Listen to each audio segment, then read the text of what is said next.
conférencier que je vais vous présenter brièvement. Le titre, donc, est Reconstruire ce qui a été déconstruit, une proposition théorique à partir du naturalisme physicaliste.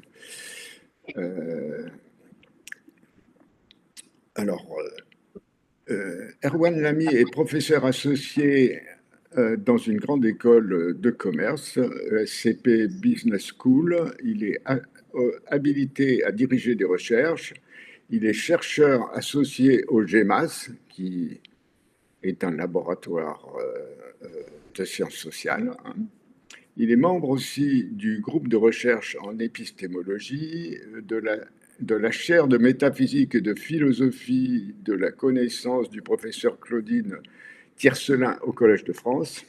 Il est docteur en épistémologie, histoire des sciences et des techniques de l'Université Paris 7, et sa thèse portait sur les chercheurs entrepreneurs, et il développe une réflexion centrée sur la possibilité de maintenir contre les entreprises contemporaines de dédifférenciation les distinctions normatives entre sciences et techniques, sciences et société, ainsi que les catégories fondamentales de la modernité.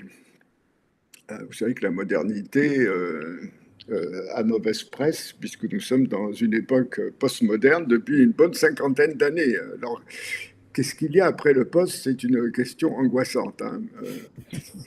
Soit l'apocalypse, soit la rationalité, tout simplement, entre autres. Et cette réflexion porte fondamentalement donc sur la normativité et sur son ancrage empirique. Elle se déploie dans plusieurs domaines, les relations entre sciences et industrie, sciences humaines et sociales, les organisations et les sciences de gestion, et plus récemment, l'intelligence artificielle. Alors, vous savez, comme le rappelle le conférencier, que pendant longtemps, les ennemis de la modernité et du rationalisme des Lumières sont surtout venus de l'extérieur, anti-humanistes, contre-révolutionnaires, romantiques, nostalgiques d'un Moyen-Âge rêvé. Tous s'opposaient frontalement aux nouvelles philosophies. Mais depuis quelques décennies, alors, bon, ils étaient classés comme des réactionnaires. Mais depuis quelques décennies, ces ennemis viennent surtout de l'intérieur. Ce sont des sociologues, des anthropologues ou des historiens qui se réclament de la démarche scientifique pour mieux en saper les fondements. Ce sont des philosophes aux antipodes des anti-lumières et des traditions antirationalistes qui viennent défaire, déconstruire entre guillemets les catégories de la modernité comme la raison, la vérité, l'objectivité, le progrès. En fait, c'est une attitude hyper critique et tous prétendent les dissoudre dans un mélange corrosif de scepticisme, de relativisme et de postmoderniste, entre guillemets. Et donc Erwan Lamy appelle trublion cet ensemble éclectique de penseurs. On a un peu discuté sur le mot de trublion. Finalement, il n'est pas si pamphlétaire que ça. Enfin, c'est pas insultant du tout. Trublion, c'est quelqu'un qui peut obliger à réfléchir, même s'il est irréfléchi lui-même. Hein, c'est pas la seule la question.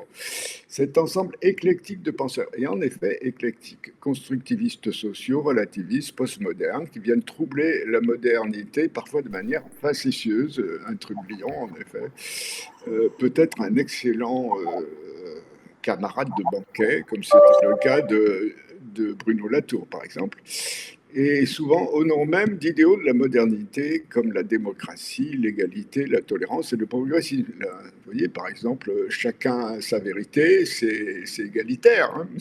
On peut dire c'est démocratique. Voilà, je ne vais pas développer plus avant et j'ai le plaisir de lui laisser la parole pour une cinquantaine de minutes ou une heure. La conférence est enregistrée, après quoi a lieu toujours une discussion qui, elle, n'est pas enregistrée pour des raisons de confidentialité, de droit d'auteur et de liberté d'expression. Voilà, à bientôt donc à la fin de cette conférence. Merci beaucoup. Bonsoir à tous. Merci beaucoup à François Rastier de m'avoir invité à ce séminaire. C'est un honneur de pouvoir participer et suivre effectivement d'autres grands noms qui ont contribué. Donc effectivement, là, je vais présenter une réflexion personnelle qui est en fait l'objet de ma HDR. J'ai soutenu ma HDR l'année dernière et c'était effectivement cette proposition que j'ai développée à cette occasion et qui va être publiée d'ailleurs à la fin de l'année, autour du mois d'octobre. C'est une, pour en dire un tout petit peu plus très rapidement à propos de mon parcours, j'ai commencé avec, de la physique quand j'étais très, très, très jeune, étudiant, avant de basculer vers l'épistémologie en DEA.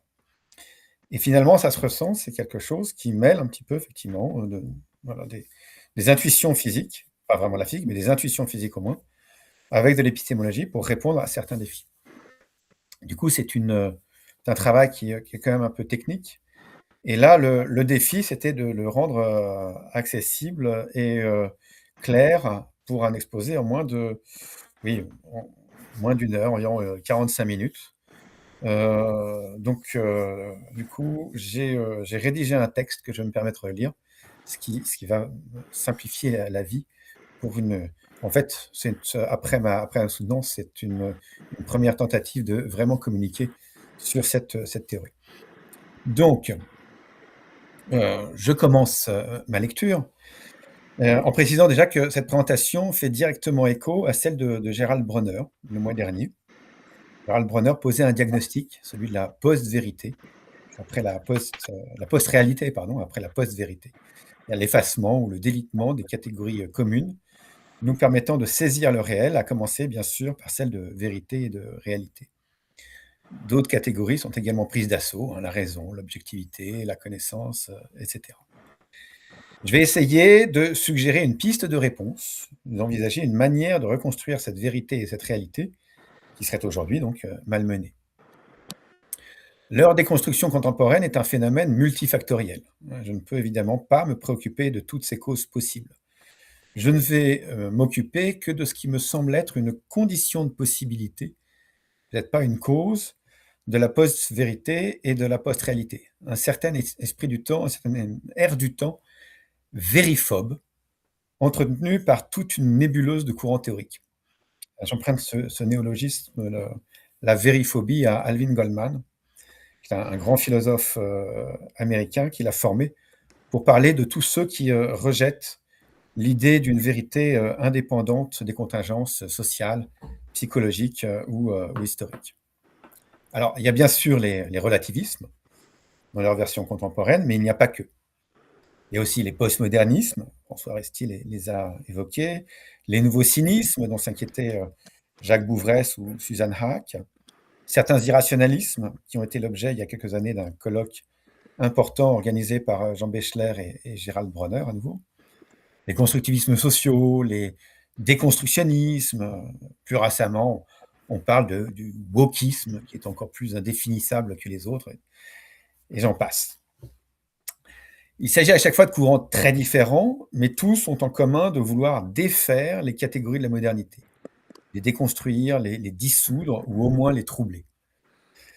Je peux illustrer ça avec l'extrait de l'argument d'un colloque de fin 2024 intitulé Défaire les catégories. Justement. Donc je cite l'argument ou l'extrait.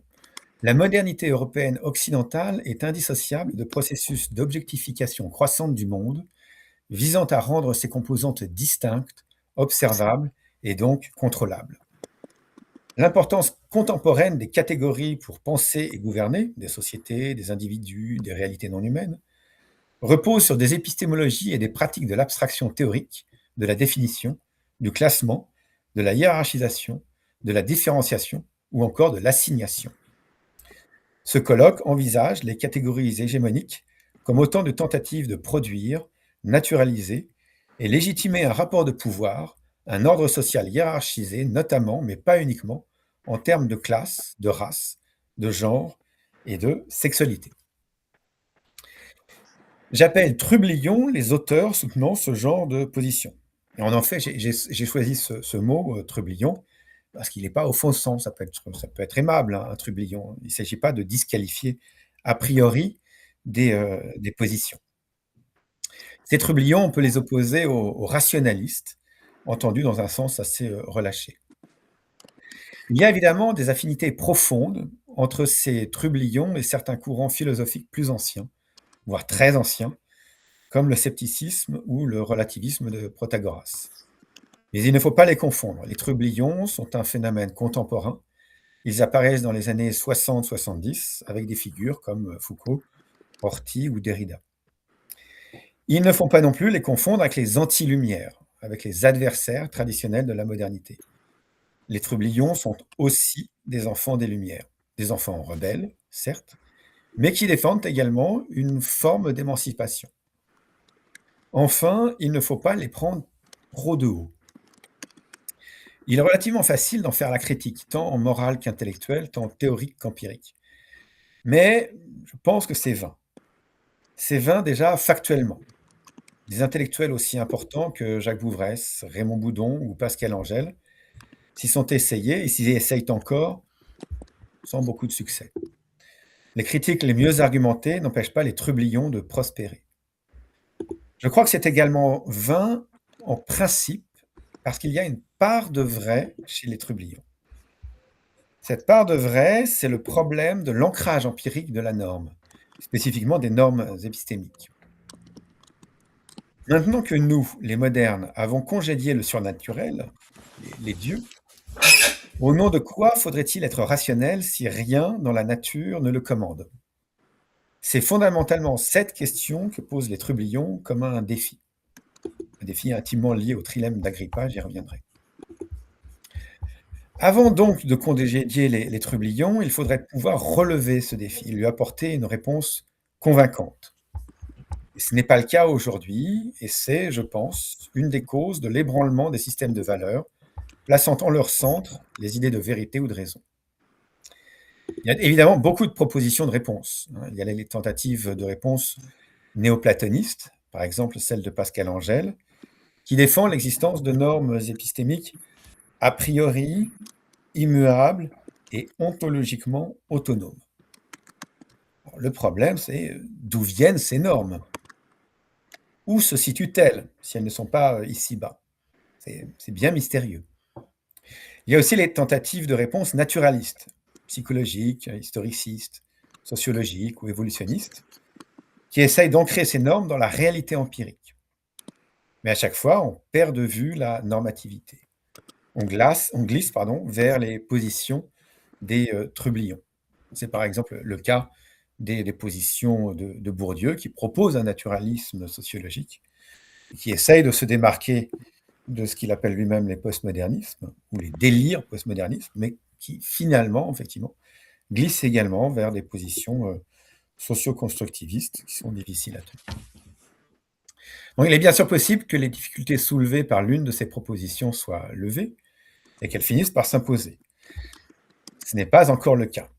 Il n'y a donc pas encore de réponse convaincante au défi lancé par les trublions. Mais il reste une voie qui n'a pas encore été explorée, et qui me semble prometteuse, les naturalismes physicalistes inspirés par le principe de moindre action. Le principe de moindre action permet de déterminer la dynamique d'un système physique en optimisant, c'est-à-dire en minimisant ou en maximisant, une certaine quantité, l'action.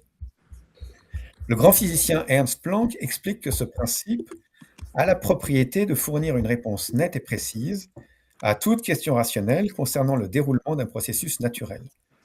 Autant que nous puissions en juger, cette loi, à l'instar de celle de la conservation de l'énergie, reste parfaitement valide jusque dans les domaines les plus récents de la physique.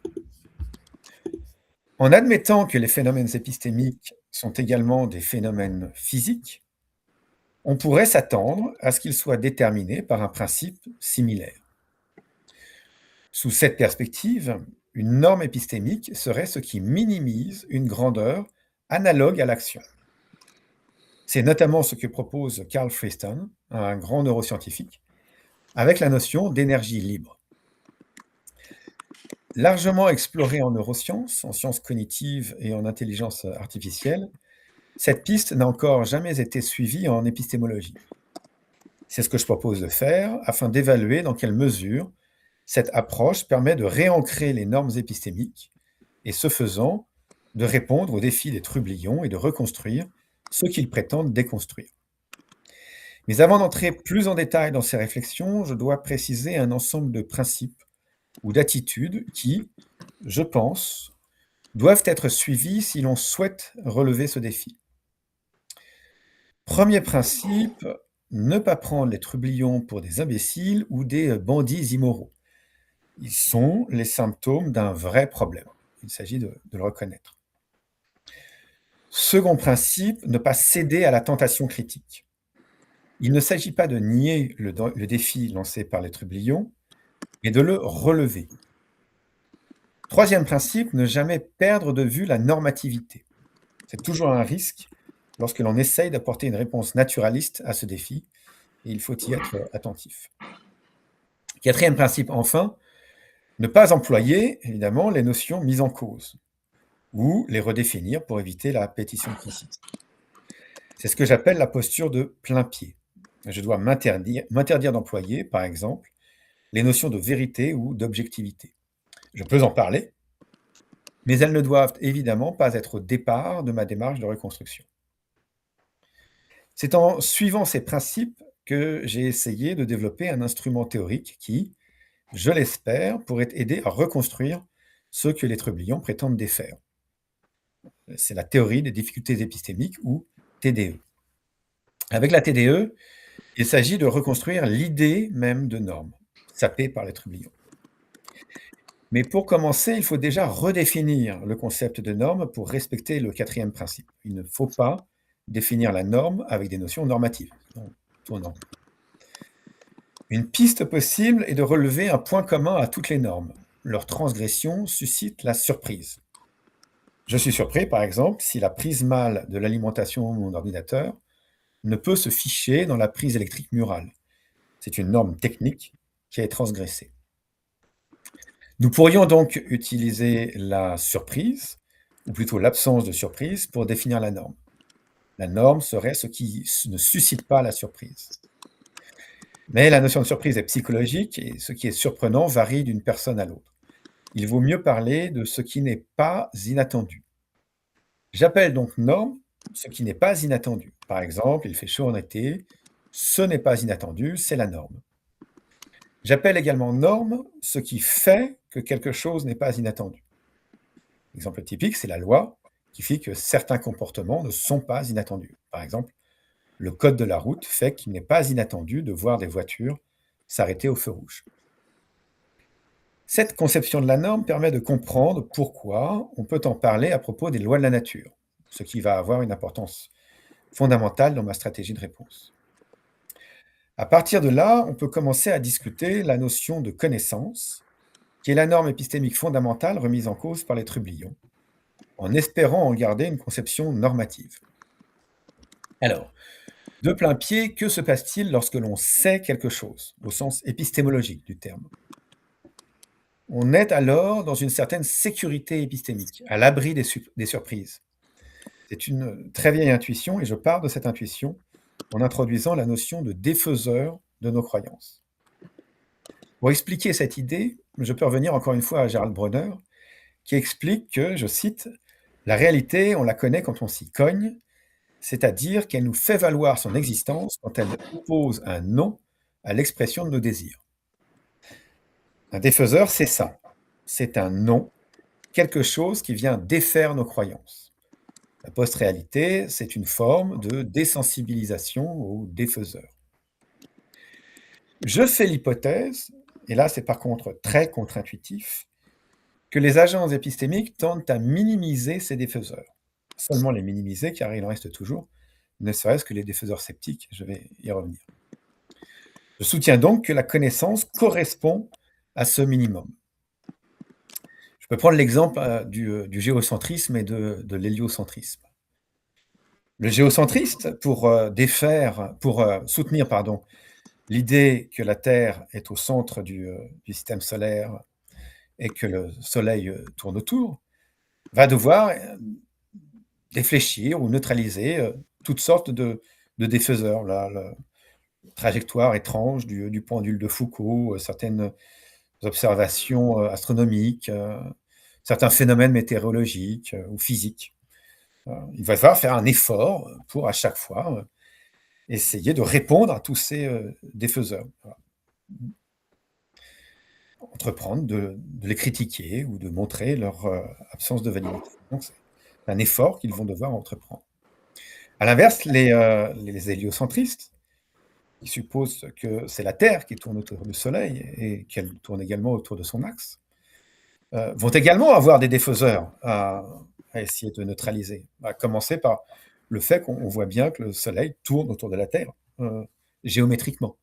Il se lève, et puis il se couche. Donc, il y a cette observation. Mais cette observation est beaucoup plus facile à expliquer, donc à neutraliser, que les observations astronomiques en faveur de l'héliocentrisme. Expliquer pourquoi le Soleil se couche et pourquoi il se lève, si la Terre tourne autour de son axe, c'est assez simple à faire. Expliquer pourquoi le pendule de Foucault suit cette trajectoire étrange, ça c'est beaucoup plus compliqué. Donc ça c'est voilà pourquoi effectivement savoir quelque chose, comme savoir que le Soleil est au centre du système solaire et que la Terre tourne autour, ce savoir est d'une certaine manière beaucoup plus simple, beaucoup moins coûteux que la croyance que c'est au contraire le Soleil qui tourne autour de la Terre. Plus précisément, je dis que les agents épistémiques tendent à minimiser une certaine énergie, la difficulté épistémique, qui est l'énergie moyenne dépensée pas seulement par l'agent concerné, pour neutraliser ou défléchir les défaiseurs de ses croyances. Je tiens qu'un agent épistémique, par définition, tente à minimiser cette dépense d'énergie. C'est un principe de moindre difficulté épistémique, analogue au principe de moindre action. Et alors, pour l'expliquer, je vais partager mon écran, en espérant que tout marche bien, avec, voilà, ici. Je départagerai après pour réapparaître en grand. Alors, la première figure, c'est celle-là. Ce que vous voyez sur cet écran, c'est l'évolution de la difficulté épistémique à soutenir que la Terre a un certain âge. L'axe des abscisses correspond à différentes croyances concernant cet âge. L'axe est logarithmique, donc ça part de la croyance à un peu moins de 10 000 ans à plus de 1000 milliards d'années. Le minimum se situe en 4,6 milliards d'années.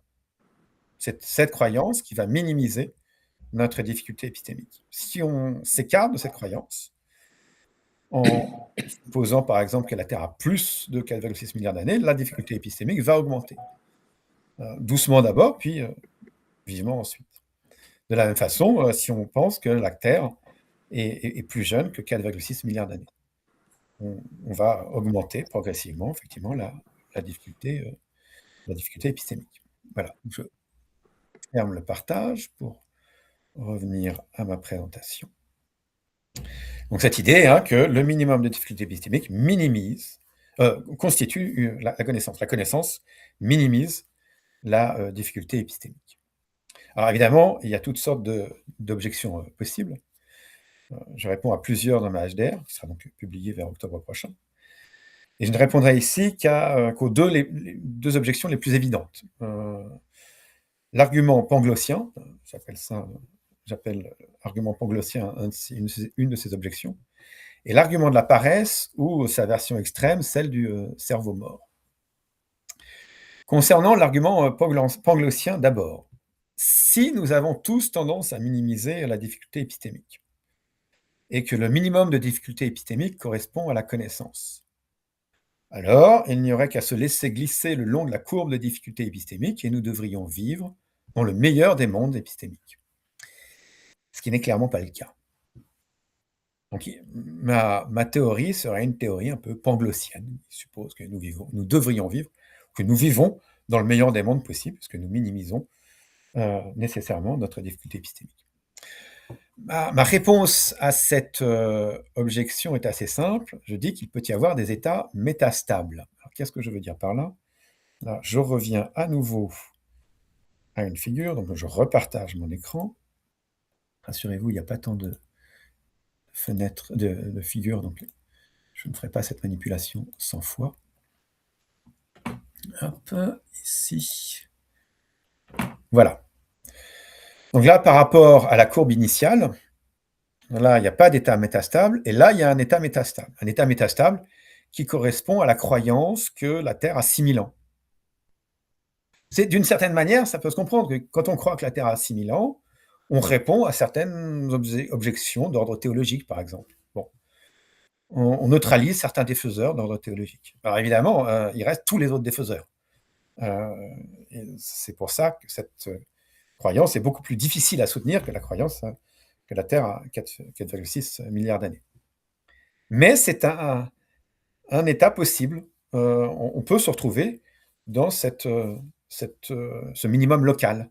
Ce n'est pas le minimum absolu de la courbe, c'est un minimum local. Et on peut se retrouver bloqué dans un minimum local. Ce qui explique, dans le cadre de la théorie que je défends, ce qui explique qu'on ne glisse pas toujours nécessairement vers le minimum absolu. Des fois, effectivement, pour différentes raisons, on peut se retrouver bloqué dans un minimum local qui, lui, n'est pas optimal. Je ferme le partage d'écran. Voilà. Donc ça, cet argument-là de la métastabilité est une réponse à l'objection de l'argument panglossien. Concernant maintenant l'argument de la paresse. L'idée qu'il faudrait minimiser la difficulté épistémique pour accéder au savoir est contraire à absolument toutes nos intuitions, qui nous disent que, au contraire, cela implique de faire des efforts. Savoir implique de faire des efforts. Pour apprendre quelque chose, c'est difficile. Il faut dépenser de l'énergie. Donc ça semble absurde de dire que, au contraire, la connaissance correspond à un minimum d'énergie. J'ai bien conscience que c'est contre-intuitif. Avec cette théorie, un paresseux serait mieux placé sur le plan épistémique qu'un agent s'efforçant de chercher la vérité. Et à la limite, un cerveau mort maximiserait absolument ses connaissances puisqu'il minimiserait absolument ses dépenses d'énergie. Donc il y a quelque chose qui manifestement colle pas. Donc je réponds à ça en deux temps. Pour commencer, je veux rappeler qu'il n'est pas si évident qu'il ne soit pas coûteux d'être dans l'erreur. C'est pas si facile de se tromper en fait. Et pour ça, je pourrais prendre l'exemple des terraplanistes. Je recommande notamment à ce sujet de visionner un documentaire qui est absolument incroyable sur ces terraplanistes, ça s'appelle Beyond the Curve. Et il montre un petit peu la manière dont ces gens essayent de soutenir leurs idées farfelues que la Terre est plate. Et ils font des efforts mais incroyables, incroyables. Notamment, ils montent des dispositifs expérimentaux très élaborés, très subtils, pas idiots du tout. Par exemple, certains ont fait l'acquisition d'un gyroscope laser. Alors, pour le rappeler très rapidement, un gyroscope laser reste, quand il tourne, il est en train de tourner, reste aligné avec les étoiles lointaines. Ce qui fait que dans le référentiel terrestre, si la Terre tourne, on devrait voir le gyroscope tourner également. Donc, grosso modo, si le gyroscope tourne, ça veut dire que la Terre tourne. Si le gyroscope ne tourne pas, ça veut dire qu'elle ne tourne pas. Évidemment, les terraplanistes qui vont acheter le gyroscope laser le voient tourner. Donc ça ne marche pas. Et donc, ils compliquent encore le dispositif expérimental en l'isolant dans une enceinte de tungstène, en sorte que les influences obscures qui font tourner le gyroscope, qui forcément, il n'y a pas d'autre explication, soient défléchies. Donc, le tungstène évite que les ondes qui viennent du dôme céleste, immobile évidemment, rejoignent et affectent le gyroscope. Alors, ça ne marche toujours pas, mais ils vont continuer comme ça à trouver des explications à l'échec de leurs dispositifs expérimentaux. Et ils font des efforts, l'idée c'est qu'ils font des efforts colossaux pour neutraliser ces défaiseurs de leurs croyances terraplanistes, mais aussi pour les défléchir. pour éviter que les arguments sphéristes ne viennent les atteindre. Donc ils forment une petite communauté très, très fermée avec ses propres médias, ses propres revues, propres événements loin des sphéristes. Ils appellent sphéristes les tenants de la Terre sphérique. Voilà. Et donc, c'est aussi tout un effort pour défléchir ces défaiseurs. Et donc, un des points importants qu'il faut comprendre, c'est que l'effort, la dépense d'énergie qui est faite, n'est pas faite seulement par l'agent qui entretient des croyances terraplanistes. Elle est faite aussi par tous les autres agents qui, par exemple, travaillent à l'isoler de tous les défaiseurs qui pourraient contredire ces croyances terraplanistes. Donc ça, c'est une première réponse à cet argument de la paresse, c'est que c'est faut pas être si paresseux que ça pour croire des choses fausses. Parfois, il faut dépenser beaucoup d'énergie. Bon, ça répond pas quand même à l'argument du cerveau mort. Et donc, plus fondamentalement, je réponds à cet argument de la paresse en introduisant la notion de compétence. Et une compétence qu'il faut au contraire maximiser. Alors bien sûr, je dois définir cette notion. Par compétence, j'entends une certaine sensibilité aux défaiseurs. Là, je peux prendre l'exemple des mathématiques, d'une démonstration mathématique un peu élaborée. Si vous n'êtes pas mathématicien, si vous n'êtes pas compétent en mathématiques, tous les défaiseurs de cette démonstration, tous les problèmes qui montrent que cette démonstration n'est pas valide, passeront inaperçus à vos yeux. Quelqu'un qui n'est pas mathématicien, il peut lire une démonstration, il ne va pas voir les problèmes, tout simplement. Au contraire, un mathématicien, lui, va être sensible à ces problèmes, il va les voir, il va être sensible aux défaiseurs de cette démonstration, il va être compétent. Donc c'est ça la compétence, une certaine sensibilité aux défaiseurs. Évidemment, un cerveau mort n'est pas compétent. Il est sensible à rien du tout. Un paresseux qui ne prend pas la peine de s'inquiéter des défaiseurs de ses croyances n'est pas compétent non plus, en ce sens qu'il lui manque au moins une compétence essentielle, la capacité de travail. Peut-être que c'est une vertu, mais bon, peu importe. Donc, formellement, cette compétence est la dérivée seconde de la difficulté épistémique autour de son minimum absolu. Désolé pour ce côté un peu technique.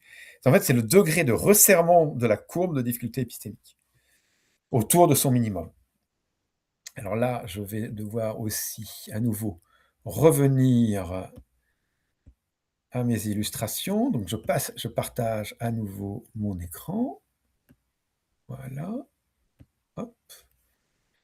Illustration suivante. La voilà. Donc là, on a deux courbes de difficulté épistémique. Une courbe, la courbe d'un incompétent, et la courbe d'un incompétent. Et la courbe d'incompétent, pardon. La plus étroite, la plus resserrée, et la courbe d'incompétent. En abscisse, on a une certaine position épistémique qui peut évoluer. C'était l'exemple de l'âge de la Terre, par exemple. Là, ça peut être n'importe quoi d'autre.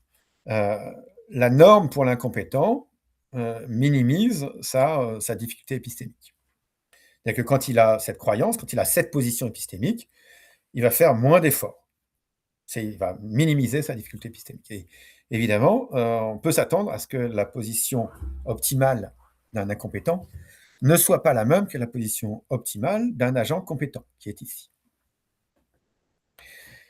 Et ce qu'il faut voir, c'est que pour l'incompétent, changer de position épistémique ne va pas changer grand-chose. Ça peut augmenter un peu sa difficulté, il va avoir plus de mal, mais pas sensiblement. Alors que pour le compétent, puisque la courbe est plus resserrée autour du minimal, au bord du minimum, ça va être beaucoup plus difficile de s'écarter de sa position optimale, de sa norme. Le minimum est pour lui une norme épistémique. Et un point important, c'est que je ne parle pas de psychologie, hein, je ne dis pas que l'incompétent, en général, a moins de mal psychologiquement à s'écarter ou à changer de croyance. Au contraire, ça peut être souvent, c'est plus compétent, c'est plus compliqué, pardon, c'est plus compliqué. Ce que je dis, c'est que s'il y arrive, si psychologiquement il y arrive, sa nouvelle position ne sera pas beaucoup plus difficile à soutenir que son ancienne. Alors que l'agent compétent, sa nouvelle position sera beaucoup plus difficile à soutenir que l'ancienne. J'arrête à nouveau le partage et je reviens sur l'écran. Mon texte. Donc voilà, l'idée, hein, c'est qu'il y a une différence comme ça entre le compétent et l'incompétent, l'un ayant plus de difficultés à s'écarter de sa position que l'autre. Cette notion de compétence, je ne l'introduis pas de manière ad hoc. C'est pas juste pour répondre au problème de la paresse. Elle apparaît naturellement dès que l'on considère la notion de difficulté épistémique. Il est en effet raisonnable de supposer que tous les agents n'ont pas la même courbe de difficulté épistémique. Les agents incompétents n'ont pas forcément la même courbe. Un agent n'a pas forcément la même courbe qu'un autre agent. Et je dis que ceux qui ont la courbe la plus resserrée sont les plus compétents, par définition. Ceux qui semblent correspondre, peu ou prou, à notre intuition de la compétence, c'est-à-dire une certaine sensibilité aux défaiseurs. On peut alors montrer que les agents les plus compétents doivent l'emporter en vertu du principe de minimisation de la difficulté épistémique. Intuitivement, la difficulté épistémique augmentant plus pour le compétent que pour l'incompétent lorsqu'il s'écarte du minimum, l'incompétent aura plus tendance à rejoindre le compétent que l'inverse. Je vais par exemple avoir beaucoup plus de mal à me convaincre que toutes les preuves de l'âge de la Terre sont fausses pour m'aligner sur la croyance d'un fondamentaliste incompétent persuadé que la Terre a 6000 ans. Si j'y parviens, cette croyance sera fragile. Inversement, il pourrait être psychologiquement difficile à ce fondamentaliste de renoncer à cette croyance, mais s'il y parvient, sa nouvelle position, que la Terre n'a pas 6000 ans, ne sera pas plus difficile à soutenir que l'ancienne. Au contraire, elle sera donc plus stable. Il y a donc une dissymétrie entre les compétents et les incompétents, qui suggère que les seconds vont tendre à s'aligner sur les premiers. Alors, ça peut sembler un peu optimiste. Mais pour commencer, ce n'est pas si optimiste. C'est ce que l'on observe historiquement, ce sont déjà les platistes qui ont fini par s'aligner sur les sphéristes, et puis ensuite les géocentristes qui ont fini par s'aligner sur les héliocentristes. Alors évidemment, il peut y avoir des aléas, parfois des modes. Ces dernières années, on a vu la mode terraplaniste, d'abord, ça va jamais vraiment très loin. Et historiquement, sur le long terme, on voit effectivement, on tend plutôt à un alignement des incompétences sur les compétents. Si on considère ces changements de position, la symétrie fait qu'en général, on va plutôt dans un sens que dans l'autre. Mais indépendamment de ces considérations historiques, je rappelle surtout que mon approche est normative. Je m'occupe de ce qui doit être et pourquoi cela doit être, pas de ce qui est. Les compétents doivent l'emporter, même s'ils ne l'emportent pas, hein, ils doivent l'emporter. Ils le doivent car c'est ce que l'on attend en vertu du principe de minimisation de la difficulté épistémique. En ce sens, c'est la norme. Je reprends évidemment ma conception de la norme comme ce qui n'est pas inattendu. Le problème avec cette notion de norme, c'est que je semble ne pas faire de différence entre ce qui est simplement normal et ce qui est normatif. Une nouvelle difficulté. Pour simplifier classiquement, on parle de normativité et non seulement de normalité lorsqu'il est question d'un devoir, concrètement d'une règle, et lorsque la norme est déterminée par une règle. Lorsque la norme est déterminée par une règle, elle est normative. Sinon, elle est normale ou descriptive. Faire 1m75 en France est normal pour un homme, mais ça n'a rien de normatif car évidemment, aucune règle ne l'impose. Ce n'est pas un devoir, c'est une norme descriptive et non normative.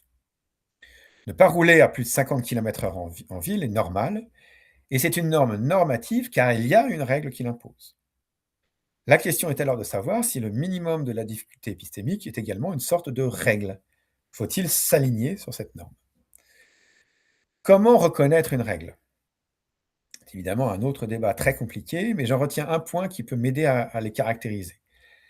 La transgression d'une règle suscite l'apparition de jugements que je préfère éviter.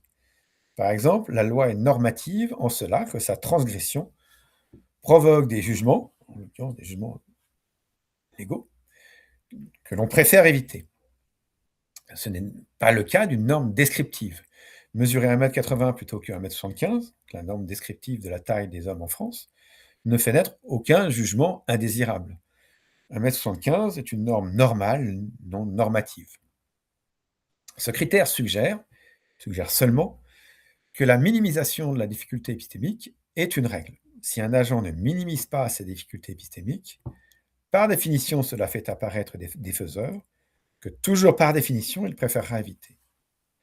Le minimum de difficulté épistémique est donc une norme normative. On peut dire que les agents doivent minimiser leurs difficultés épistémiques. Et cela implique qu'ils rejoignent les plus compétents. En effet, à nouveau, la minimisation de la difficulté épistémique sera plus simple, moins coûteuse, dans le sens d'un alignement des incompétents sur les compétents que dans le sens inverse.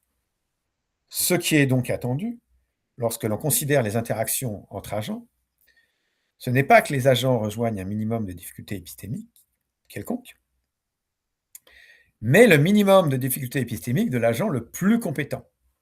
On s'attend à ce que les incompétents rejoignent la position de l'agent le plus compétent. Autrement dit, ce n'est pas le minimum de difficulté épistémique qui est attendu, mais le minimum de difficulté épistémique et le maximum de compétence.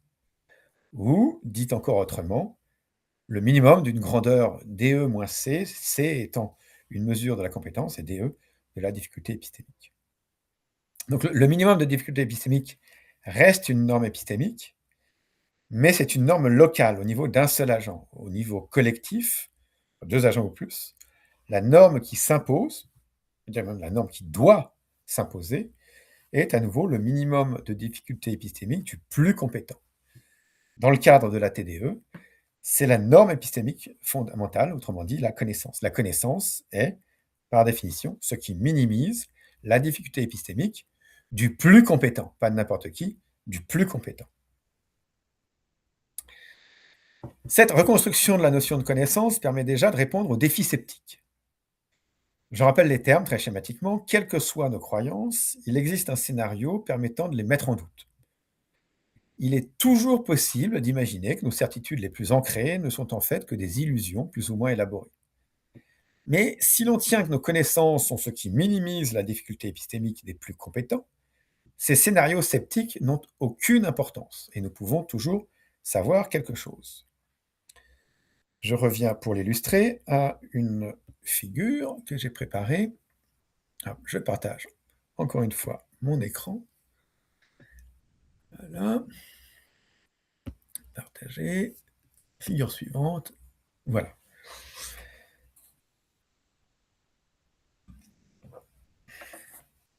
Là, j'ai repris l'exemple de l'âge de la Terre. Et cette fois-ci, j'ai repris cet exemple faisant en sorte que quand on croit que la Terre a 4,6 milliards d'années, la difficulté épistémique est nulle. Ça veut dire quoi? Ça veut dire qu'on ne tient pas compte des défaiseurs sceptiques. Parce que même quand on croit qu'elle a 4,6 milliards d'années, donc à la limite, on a neutralisé tous les défaiseurs, j'allais dire scientifiques ou empiriques de cette croyance, il devrait rester toujours les défaiseurs sceptiques. Et les sceptiques vont protester et dire bah non, elle ne peut pas être nulle, cette difficulté épistémique. Il faut tenir compte de nos défaiseurs. Il faut tenir compte de la possibilité, par exemple, qu'il y ait un malin génie qui nous fasse croire que la Terre a 4,6 milliards d'années, alors qu'en fait, elle a 24 heures. Malin génie, ou bien qu'on rêve, ou que nous sommes des cerveaux plongés dans une cuve, ou que nous sommes des prisonniers d'une matrice, pour reprendre le fameux exemple cinématographique, ce genre de choses. Donc tous ces arguments sceptiques, il faut les prendre en compte, ce que ne fait pas cette courbe. Cette courbe ne prend pas en compte les arguments sceptiques. Et il faut prendre en compte ces arguments sceptiques. Mais le point important à relever, c'est que les arguments sceptiques s'appliquent à n'importe quelle croyance. Ils s'appliquent aussi bien à la croyance que la Terre a 4,6 milliards d'années, qui a la croyance qu'elle a 10 000 ans, 1 million d'années, 100 millions, 1000 milliards, peu importe. Donc, quand on applique les défaiseurs sceptiques, ce que l'on fait, c'est qu'on translate la courbe de difficulté épistémique vers le haut, puisque à chaque connaissance, à chaque position épistémique, correspond une énergie supplémentaire qui correspond, en fait, à la déflexion de ce défaiseur sceptique. Si je crois que la Terre a 10 000 ans, voilà, j'ai plein d'arguments pour soutenir que la Terre a 10 000 ans dans la Bible, mais il faut aussi que je m'occupe de défaiseurs sceptiques. Donc, il faut aussi que je dise, bon, non, c'est n'importe quoi, c'est défaiseurs sceptiques. Ça va augmenter ma difficulté épistémique. Mais ça l'augmente aussi de la même manière, exactement de la même manière, quand je crois qu'elle a 4,6 milliards d'années. Donc, du coup, la difficulté épistémique augmente, mais globalement. Et en conséquence, le minimum ne bouge pas. La connaissance reste à 4,6 milliards d'années. La connaissance reste la croyance que la Terre a 4,6 milliards d'années. Ce minimum ne bouge pas. Le scepticisme n'affecte pas la connaissance, puisqu'il n'affecte pas, dans le cas de cette théorie évidemment, puisqu'il n'affecte pas le minimum de difficulté épistémique. Donc là, le scepticisme, les arguments sceptiques, les défaiseurs sceptiques, dans cette perspective, sont une sorte de bruit de fond épistémique qui ne fait qu'élever la difficulté épistémique sans rien changer. Un bruit de fond, on n'en a pas plus à tenir compte que n'importe quel bruit de fond, en fait. C'est un bruit blanc. Ça ne fait pas sens. Donc voilà pourquoi, voilà comment cette approche permet effectivement de produire une réponse qui me semble intéressante, au moins, au scepticisme. Et c'est un indice, je pense, de l'intérêt de cette approche des phénomènes épistémiques.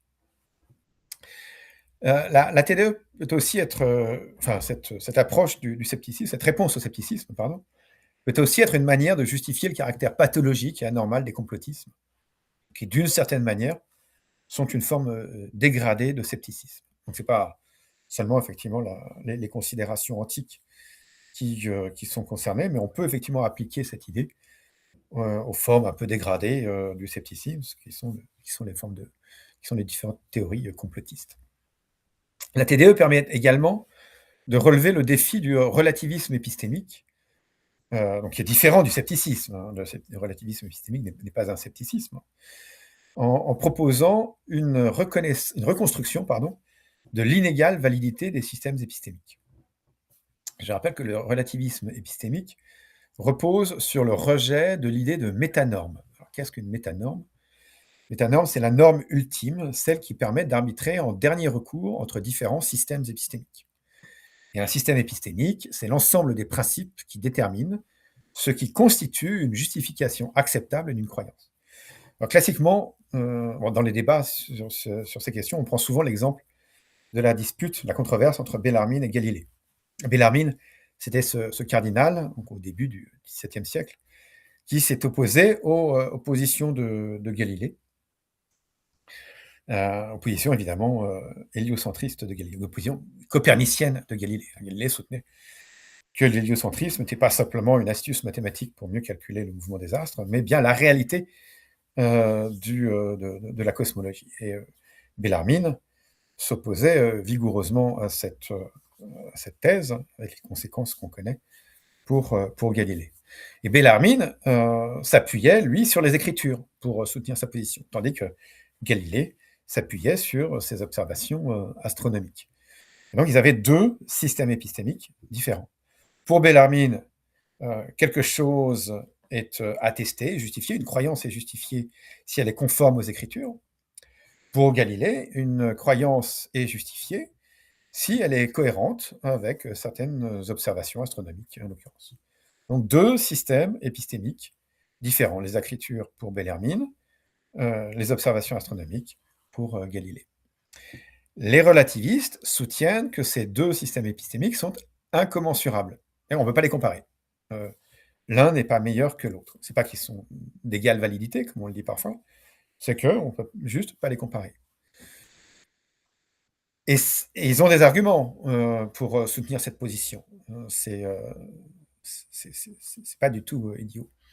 L'argument fondamental des relativistes, très difficile à parer, c'est une version du trilemme d'Agrippa, que j'ai mentionné un peu plus tôt. Alors, le trilemme d'Agrippa, je vous le rappelle, et là du coup, je partage encore une fois mon écran pour en schématiser. Voilà. Hop, ici, le trilemme d'Agrippa, hop, slide suivante, voilà. Donc là, c'est un résumé schématique de ce trilemme. Pour justifier une croyance ou un système épistémique, il n'y a pas 36 manières, il y en a 3. Chaque SE la représente évidemment un système épistémique. Donc, soit on considère qu'un système épistémique, un premier système épistémique, SE1, est justifié par un second, point final, ce qui représente le point d'exclamation. Le système épistémique, le second système épistémique, SE2, ne se discute pas, c'est le bon, et puis voilà, on ne discute pas. C'est du dogmatisme. Dogmatisme, c'est pas très satisfaisant. On voudrait quand même savoir sur quoi repose cet autre système épistémique. Dans ce cas-là, eh bien, on cherche un troisième système épistémique qui vient justifier le second. Mais alors, il faut aussi trouver ce qui justifie le troisième, et ainsi de suite. Et là, on se retrouve sur une régression infinie qui n'est pas plus satisfaisante. Une troisième option, et c'est la dernière, c'est de justifier le premier système épistémique sur le second, et le second sur le premier. Ce qui est évidemment tout à fait circulaire, et pas plus satisfaisant. En fait, fondamentalement, les arguments relativistes reposent sur cette observation.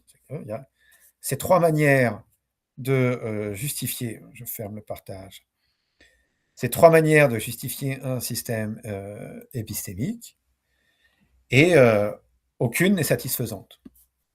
Si aucune n'est satisfaisante, il ne semble pas possible d'avoir une métanorme qui permettrait d'arbitrer entre différents systèmes épistémiques et de dire que un est justifié et pas l'autre.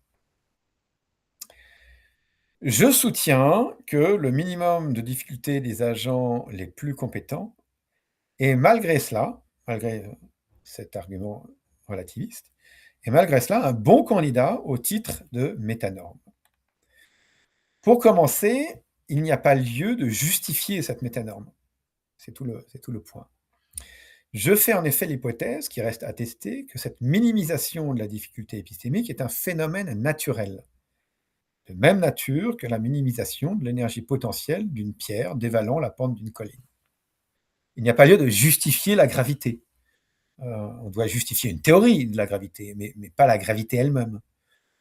De la même façon, il n'y a pas lieu de justifier la minimisation de la difficulté épistémique, si mon hypothèse est juste, évidemment.